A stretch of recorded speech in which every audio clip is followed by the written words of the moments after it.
Today, I'm going to go through how you can use our webhook notifications to utilize our new SMS notification or any kind of customer alerts based on eSIM usage. So I'm going to show you how to do this here in make.com. In a previous tutorial, I walked through how you can do it with the API. And now we're going to take a look at how we can do this just in make.com. So the first thing we're going to do is come over here to our make.com scenario, and we're going to add a webhook. So we're going to just come over here and webhook, and we want to make a custom webhook, okay? And we might have some existing ones, but we want to add a new one here. So this is demo test eSIM notice.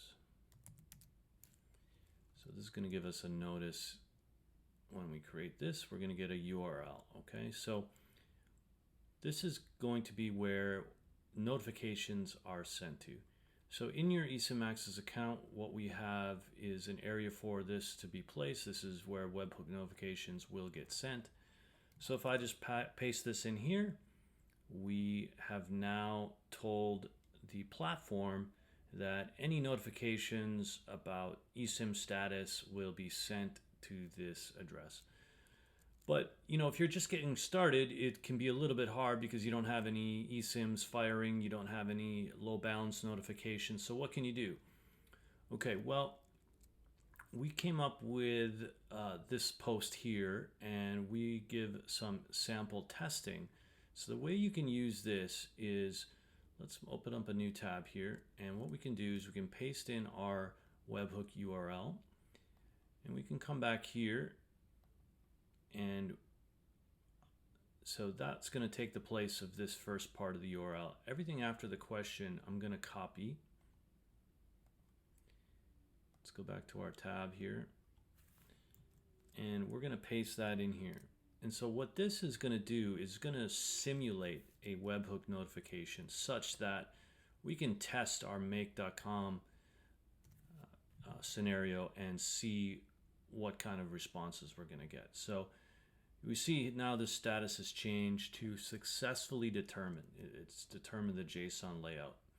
Okay, we are still waiting on some data. So let's try this hook one more time and see if we can get some data here. Okay, so we triggered the webhook, and now we have one record waiting in queue. So this is one of the notifications. So if we go here, we can click the detail here, and we see this is the payload of what we have sent through in here.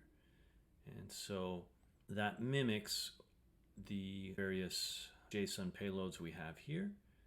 And specifically, this is an order status notification. So if we look here, we have order status. So currently we have 4 notifications. First, we have an order status, which is basically to say your order is ready. The reason why that could be important is sometimes we could have a lot of order demand and maybe it's not ready in the first 5 or 10 or 15 seconds. And this is going to let you know when your order is ready. Secondly, we have an eSIM status. This one is going to fire upon the first usage of the eSIM. So you can tell when the eSIM was activated. Probably the most important one here is the data usage. This is going to fire right now when there's 100 megabytes remaining. And then this would be your kind of indication that, this would be the time to maybe top up. Validity will fire when there is 1 day remaining. So those are the four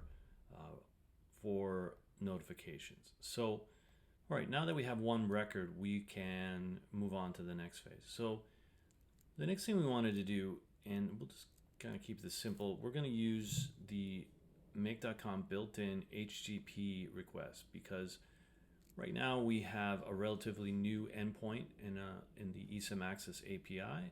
It's not yet in our eSIM application. And so what we're going to do is just going to call it directly. So we're going to use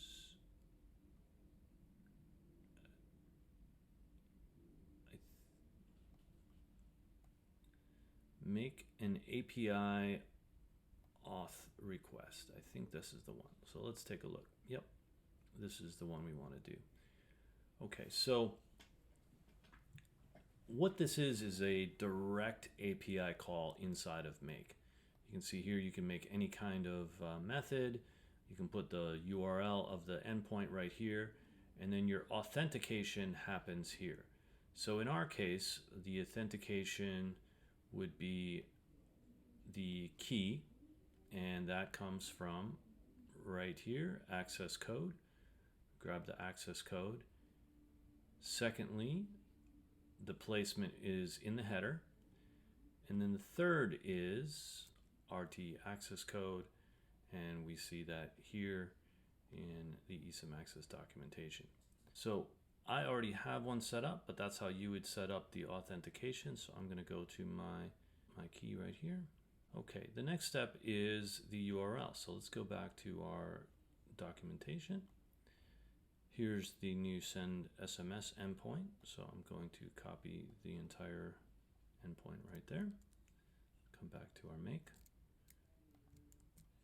And this is a post. And then finally, we're going to do the body. And it's going to be JSON. And here's where the contents will be. So if we look back here, we can see this is the JSON content. So I'm just going to copy that and paste that here. Okay. So the ICC ID is going to be the ICC of ID of the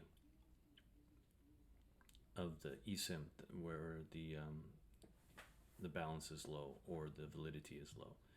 Now, we have not yet got that from this particular webhook, so I'm just going to say okay for now, and we're going to come back and edit this. Okay, so let's go back to a low balance notification. So here's the low balance. So I'm going to grab everything after the question mark.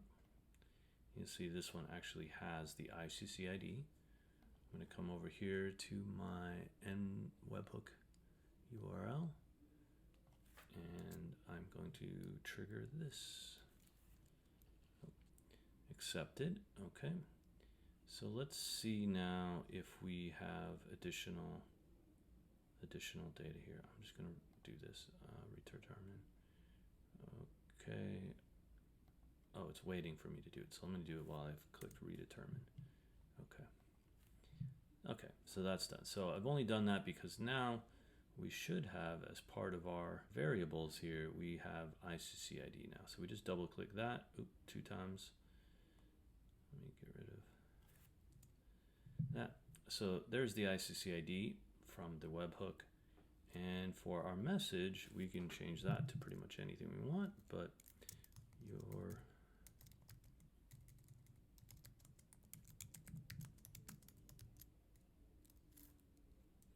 not just low, it's less than 100 MB.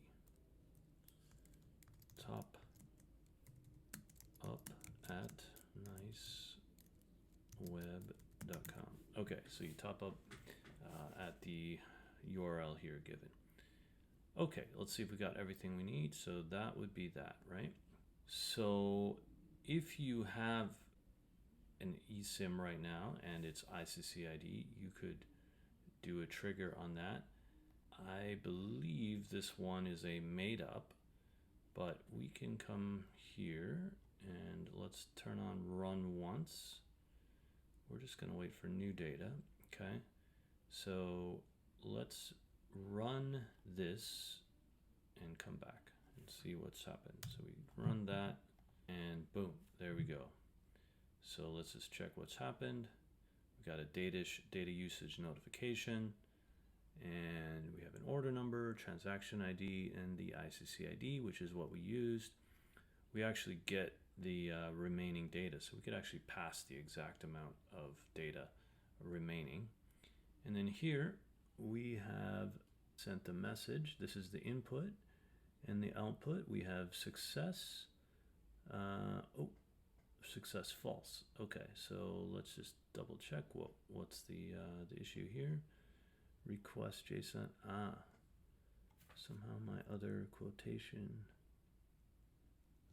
disappeared. Okay.